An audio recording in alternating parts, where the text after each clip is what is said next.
Your Honor. So, interpretasyon nyo na lang po yun, yung mga nakasulat doon. Based po dun sa sinasabi po. Pagkakarinig nyo. Apo. Apo.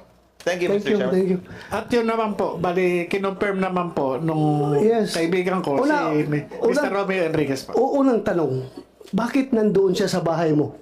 Si Mr. Romeo Enriquez. Bumisita lang po siya na bilang kaibigan at may dalang candy. Yun lang. Apo.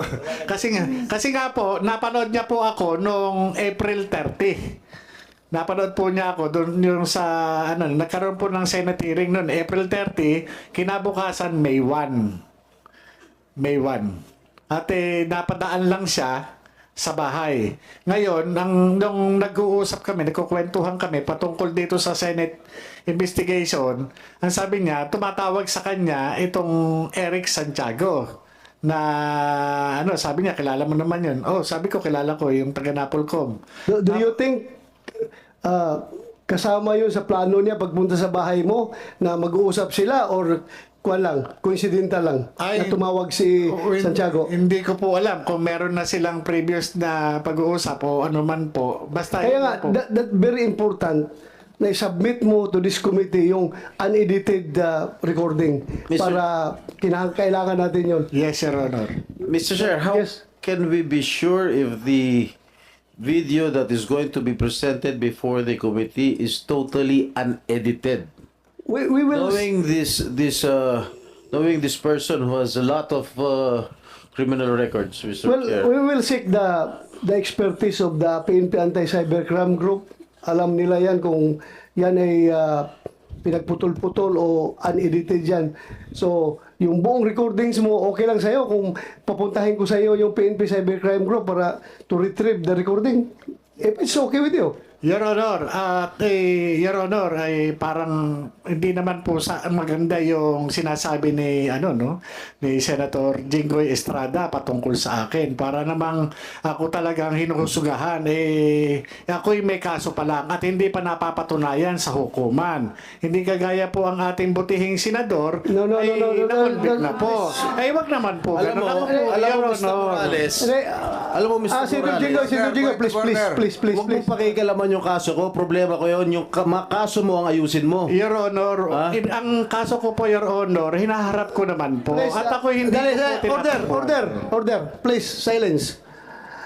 Una, Mr. Morales, please do not question Senator Jinggoy dahil trabaho niya yan bilang senador at vice chairman ng committee na magtatanong sa'yo.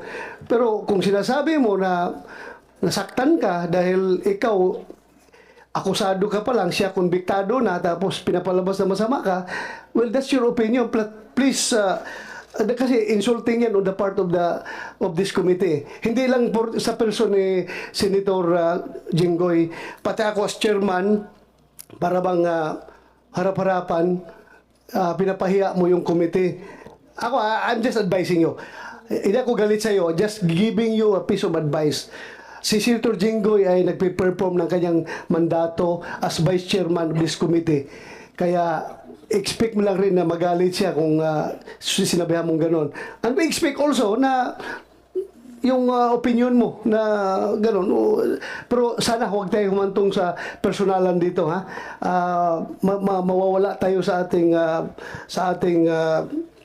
objective. Okay? Yes, Sir Honor. Patawarin niyo po ako at nabigla lang Sir, po refrain ako. from doing those personal nagpapaliwanag lang po ako. Mr. Chair, may we ask that the said statements be expunged from the records of this committee? So, any objection? Hearing none. Comsec, as ordered by the chair, you expunge those statements from the record of these proceedings. So ordered. You want to say something, Senator Jinggoy? Are we done with the si Mr. Santiago and Mr. Enriquez? Before I proceed with the question, Ganito, Your Honor? siya muna, tapos pagbigyan ko itong pangalawa kasi silang dalawa nakikita sa video, then afterwards sa kanilang dalawa, itong nasa kabilang linya. Sige. Kung okay lang. Yeah, Mr. Pwede ko tanungin si Mr. Enriquez? Okay, go ahead. Mr. Enriquez, what were you doing in the house of Mr. Morales? Mr. Senator, I need to present my preliminary statement first. to tell all. I am really hurt. How long is it, Mr. Well, maybe 5 minutes. All right. Sige, go ahead. Please, You With the can permission deliver. of the chair. Yeah, go ahead. Magandang tanghali po sa ating lahat. This day is very significant and historic. 107 years ago on May 13, 1917, our beloved mother, the Blessed Virgin Mary, appeared as the Lady of Fatima to 3 little children. A momentous event that transcends time and touches the divine. Today, May 13, 2024, allow me to invoke the intercession of the Lady of Fatima for guidance and enlightenment as we continue this hearing. As a Marian devotee, I will speak no lies but only truth to your honor. I am here before you not only as a resource person, but as a bearer of a message equally rooted in truth and reverence. Mr. Senators, I am fully aware of the solemnity this occasion demands. Echoing the wise words of Senator Chis Escudero, during the last hearing, I affirm that everything I present will stem from personal knowledge and not hearsay. This testimony is my sacred pledge to truth, for truth is my master. Truth, like love and laughter, cannot be hidden. It cannot be suppressed and be hidden like the moon and the sun. Ang katotohanan ay hindi mapipigilan at maitatago tulad ng buwan at araw. During the May 7 Senate hearing, Morales mentioned in his testimony that his malapit na kaibigan, ako po yun, visited him on the day after the April 30 hearing. Para po sa kaalaman ng lahat, ako po ang siyang tinukoy na malapit na kaibigan ni Morales. Ano nga ba ang kaugnayan ko kay Morales? Morales calls me Kuya even though he is older than me. Being called Kuya, which is an Arabic lexical item that conveys respect, is an honor for me. Yes, he called me Kuya, for we shared similar life experiences which are mostly experiences of pain and suffering. Tulad ni Morales, ako po ay tinanggal din sa PIDEA. Ngunit sa ibang kadahilanan at panahon. Umalis ako sa PIDEA noong 2016 matapos kong questionin at labanan sa Civil Service Commission ang hindi makatarungan paglipat-lipat sa akin sa posisyon ng dating Direktor General ng PIDEA. Hindi po biro ang mawalan ng trabaho bilang isang ama ng pamilya. Habang pending pa ang resolusyon ng Civil Service Commission, nagpasya akong mag-apply at makipagsapalaran bilang isang seafarer sa isang prestihiyosong barko sa Amerika bilang miyembro ng Safety and Security Department. Habang si Morales naman ay nakipagsapalaran sa Japan upang magtrabaho para matustusan ang mga pangangailangan ng aming pamilya. Opo, nagtrabaho po kami ng walang kapaguran tulad ng lahat ng iba pang OFWs. Hindi po naging madali sa amin ng sobrang lungkot na mawalay sa aming pamilya. Bumalik ako sa Pilipinas noong 2018 at si Morales naman noong 2019. Nagtrabaho ako sa DOJ Office of Cybercrime noong Oktubre 2018.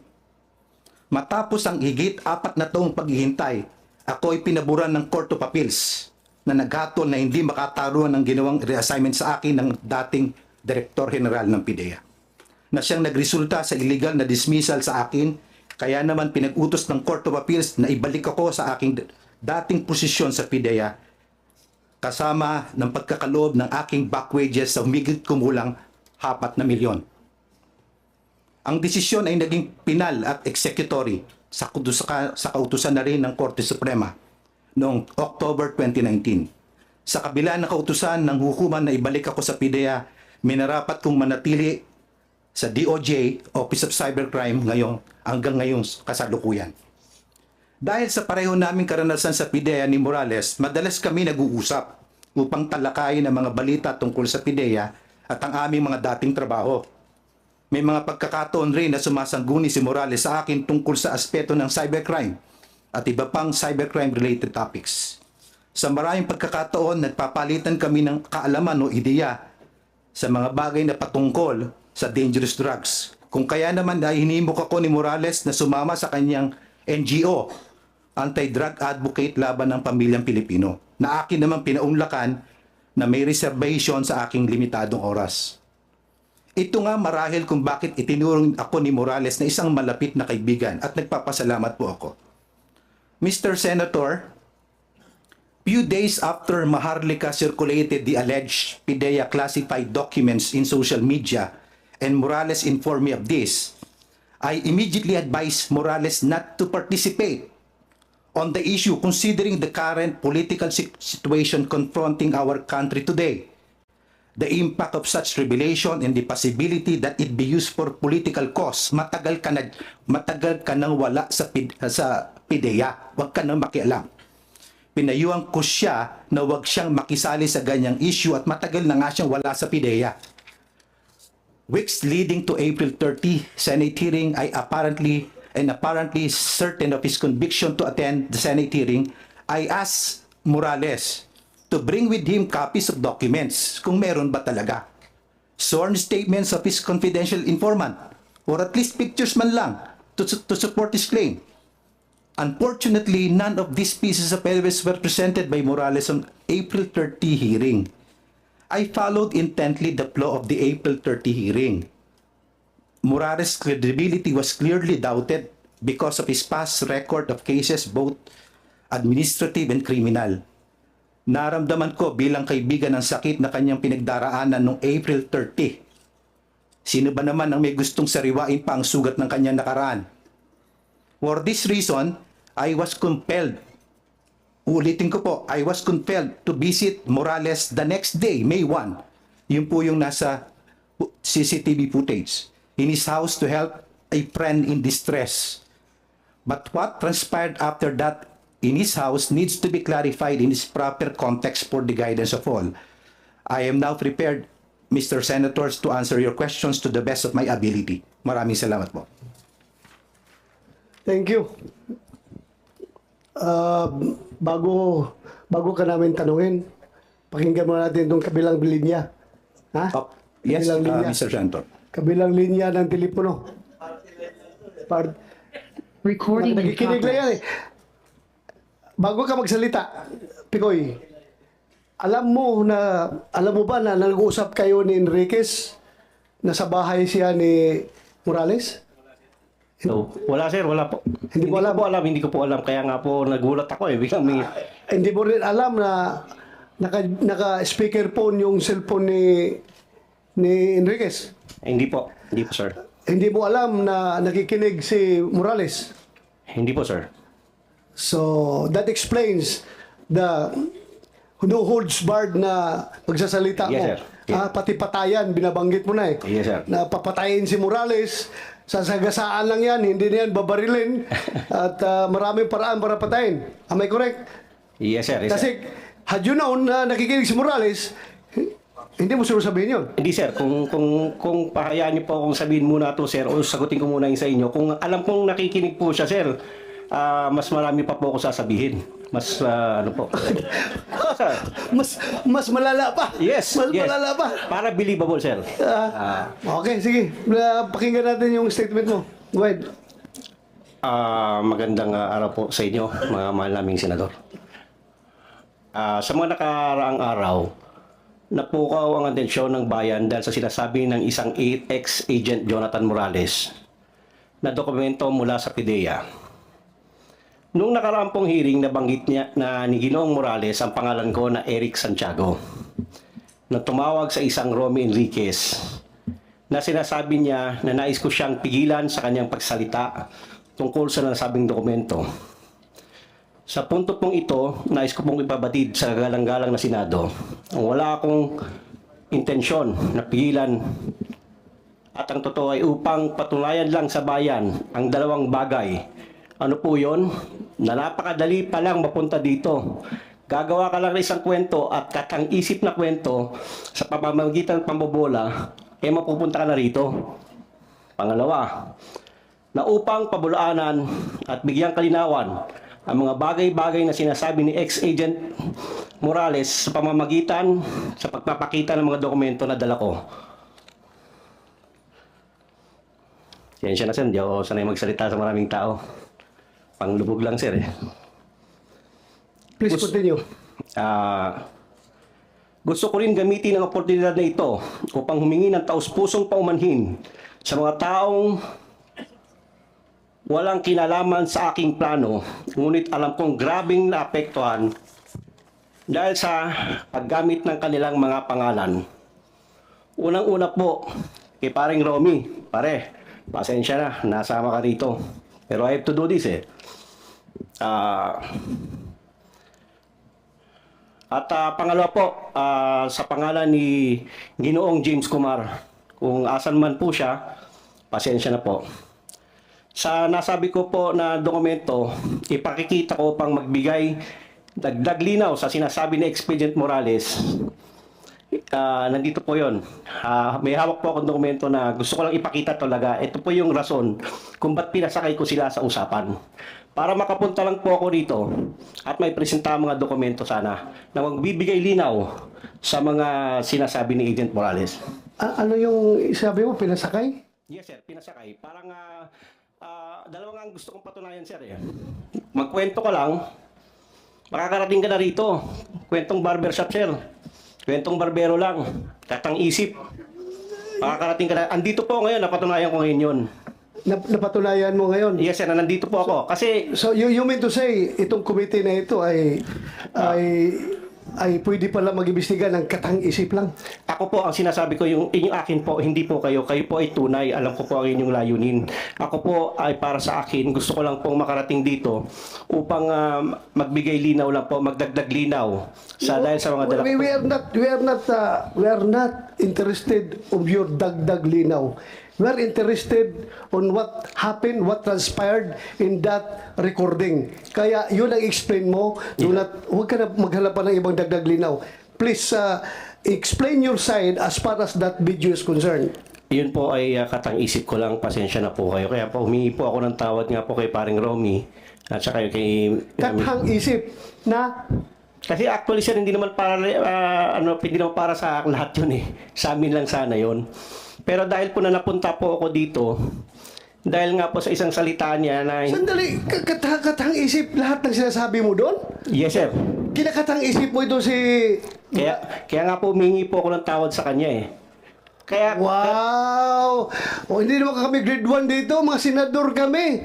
Ay nako, ibig mong sabihin na binubula mo lang siya para mabula kami, para imbitahin ka dito, para makapagsalita ka ng something against kay Morales. No, mali po. Ganon. Yan ang Mali po, lumalabas hindi po kayo sinasabi mo eh. Hindi po kayo dapat kong bulahin. Hindi sir. ako binubula mo, siya ang binubula mo para pagbula mo sa kanya, mabubula rin kami kasi may video yun nga usapan ninyo eh. Ibig mong sabihin, ganun kakagaling iyo. Kahit na ilang bisis ka kaso mo, yung kaso mo, wag mong pasis ko lang yun. Yes sir, I understand sir. Pasis lang yun sa aking panerbisyon pagkapulis. I understand, Kaya huwag mo akong bilugin dito, ha? Yes, sir. Kung siga ka, kung maro ka sa labas, kung nabubula mo yung ibang tao, not me. Yes. Not me. Kasabot ko sir. Ha? Kasabot ko sir. Anong Bisaya man ka? Taga saan ka? Taga Davao ako mama sir. Ibig sabihin, por maro, taga Davao. Dili taon sir. Oy. Ay. Now, please, continue. Explain your side, yung nangyayari sa usapan na yun. Sige, I will give you the floor. Huwag kang lumihis sa ibang topic. Yun lang muna. Stick to that video. Yung lahat na sinasabi mo doon, bigyan mo ng context, bigyan mo ng explanation, Yes, sir. bakit mo nasabi yung mga bagay na yon. Please. Yung kung totoo po, ako po nandito, ang purpose ko po is magsabi ng totoo. Yun nga, sabihin mong totoo, bakit ka tumawag kay Marquez at mga sinasabi mong patatahimikin siya, huwag na magsalita, at may binanggit ka ba nung pangalan na Lam? Ano yung Lam na ibig mo sabihin? Sir, actually sir, naririnig ko lang sa YouTube yun sir eh. You play, kumsek, you play. Baka sabihin naman, Hindi, ibig sabihin sir. baka ibig sabihin, yung committee na ito, gumagawa na naman ng AI generated video recording, ha? Kumsek, please play the video. Yung sinabi niyang Lam. Narinig mo lang yan, hindi mo ginamit? During your conversation, hindi mo ginamit yung salitang lam? Sir, ginamit ko ko. O, ginamit ko mo? nga, sir. Kasi ganito nga, Ano sir. ibig mo sabihin ng lam? Sir, ganito po yun. Naririnig... Sandali! Anong ibig mo sabihin ng lam? Sinabi mo, binanggit mo. Yes, sir. Naririnig ko po sa YouTube lang yan. Yung lam, si First Lady, si James. O kaya nga, bakit mo nasabi yung lam na yun doon? Para pasakayin nga po sila, sir. Kung gusto niyo pong malaman ng totoo. Pasakayin. Opo, para papasakayin lang po si Romy at si Agent Morales, sir. Eh, hindi mo nga alam na nasa bahay ni Morales si Marque Enriquez. Ganito po yan, sir. Si Romy kasi, pag matri-trigger ko siya, alam ko na makakarating kay Morales yan. So anong purpose mo? Anong agenda mo Ito dito? nga po, sir, Anong kasi- motive mo? Bakit mo siya iti-trigger? Sige nga. Gusto ko po kasi may mga dokumento po kasi akong dala. Kasi sir, kung napapagod na po kasi ako sa paulit-ulit na sinasabi nila, alam ko naman na mas may explain ko, sir. Dahil sa mga dokumentong dala ko. Ano yung mga dokumento na mo? Pwede ko ba ipakita, sir? But before you show that document, explain your side. Bakit mo sinabi yun? Huwag mo kaming bulahin, ha? Yes, sir. Ha? I will cite you in contempt directly kung sinungaling ka dito, ha? Kasabot ko, sir. Kasabot. Huwag mo kong dalahin sa bula-bula. Kasabot ko, Ha? sir. Kasabot ko. Kumsik, i-play mo nga yung may sinabi siyang lam. Huwag mong sabihin, bula mo lang kami dito. Wala pong ganun, sir. Sorry po. Sige. Tapos mamagitan. Okay? Kasi nga yung mama, ha? Hindi daw, pakinggan mo muna ko yan. Ganito ko yan. Nung pumutok yan, okay? Huwag kang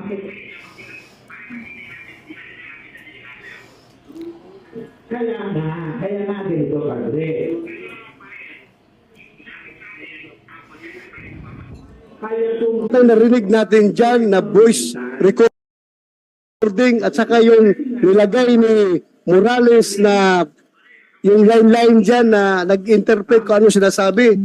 Totoo, the same as you have heard as your conversation with Santiago? Mr. Senator, the video speaks for itself. Okay, correct. Yung narinig mo dyan, totoo. I confirm, sir. So, do you confirm na pinapasakay ka lang ni Santiago? Binubula ka lang niya? Knowing Eric Santiago, even during our Napolcom days, hindi ko po makuha, malaro po siya eh. Malaro po siya, malalim. Malalim babaw nga eh. Malalim. Ang babaw nga eh. Hindi po. Pati kami, papasakayin niya. Hindi Ang po. babaw mo. Ikaw, nalalaliman ka sa ganung style? Well, that is per my assessment. Kasi may mga statements po siya na Bagang malalim sa'yo yung tao na mahilig pumatay kuno, mapapil-papil, yan ang lalim sa'yo? Malaliman ka niyan? No, Your Honor. I've been with him with Napolcom for almost 5 years. So you confirm na yung narinig natin na video recording at saka yung nilagay ni Morales na mga wordings doon, narinig mo yan during your conversation with Santiago? Yes, Mr. Senator. Do you confirm or deny? I don't deny. Para po sa Hindi, yung sinabi niya na binubula ka lang niya. well, Para daw makapasok siya dito sa Senado at makapagbulala siya ng mga record na hawak niya against Morales. Mr. Senator, I cannot accurately answer what is his intention. That is his intention. Pero with all sincerity, do you think yung usapan niyo, binubula ka lang niya, pinapasakay ka lang niya, taga DOJ ka eh. Huwag mo sabihin, Expedia agent ka. Huwag mong sabihin, ganun ka kababaw. Well, Mr. Senator, knowing him, perhaps that is his intention. Pwede kang mabula niya. Well, vulnerable po ako pagka sa kaibigan. Pagkakaibigan Hindi ko po, walang masamang tinapay. I cannot judge a person based on his past. Just like Kuya Jonathan Morales. Who am I to judge? Meron din po ako mga imperfections. Okay? Okay, so... Yun po yung aking position. Kung binobola niya ako, mali yan. That is not my intention. Even kuya, nagtampo ako sa'yo. Eric Santiago, kung nambubula ka, bakit dinadamay mo ang pangalan ni Lam? Sir, para po makatotohanan ng istorya. Para makatotohanan. Kasi hindi ko po pwedeng bulahin si Romy kung hindi ako babanggit ng mga keywords na magri-ring sa utak nila, sir. So anong purpose mo bulahin siya? Siya lang, sir. Siya lang. Bakit mo, anong purpose mo bulahin siya? Kasi para ipatawag kita dito. para Ultimately, para ipatawag kita dito at may bulalas mo yung mga records against Morales. Ganon ang intention Actually, mo. sir, hindi naman po against Morales po yung records ko. Kaya nga, para mailabas mo yung Yes, sir. record na sabi mo. Yes, sir. Na nagawa ko po ngayon nga na nandito po nga po ako, sir. Wow, ang galing mo. Galing mo. Ako, I find it very strange na gano'n ang approach mo. Para may patawag ka ng komite na ito, bulahin mo siya para may pakita ang... Wow. Ganun ka-genius pala mag-tirada. At dinideny mo lahat ng sinasabi mo sa video na yan. Hindi ko nga, sir, dinideny. Inaamin ko nga po, sir. Dinideny mo nga yung truthfulness. Yes, sir. Yes, sir. Ha? Opo, Yung opo. veracity, totoo yan. Yes, sir. Pero yung truthfulness ang sinasabi Yes. mo, sa video na yan ngayon, dinideny mo. Yes, Sabi sir. mo lang, nabubula ka. Yes, sir. Wow, kasi may video. Pero No, kung sir. walang video yan, hindi mo dideny yan. Sir, actually, pwede ko i-deny yun, sir. Excuse me po, sir. Pwede ko sabihin AI, pwede sabihin ko naman na hindi po ako yung kausap eh. Pwede ko pong gawin yon. Pero hindi ko nga po ginagawa Hindi ka yun. na maka-atras kasi kausap mo, mayroong telephone number sa'yo, kayo nag-usap. Pero, sir, Akala mo ba, pwede ka mag-deny dito? Sir, hindi po. Try mo i-deny at Yes, sir. I understand, sir. Kasabot ko, sir. Kasabot git kayo. pinatawag kita dito para magsabi ng totoo. Yes, sir. Ha? I understand. Hindi ka pinatawag dito para bulahin kami dito. Yes, sir. Ha?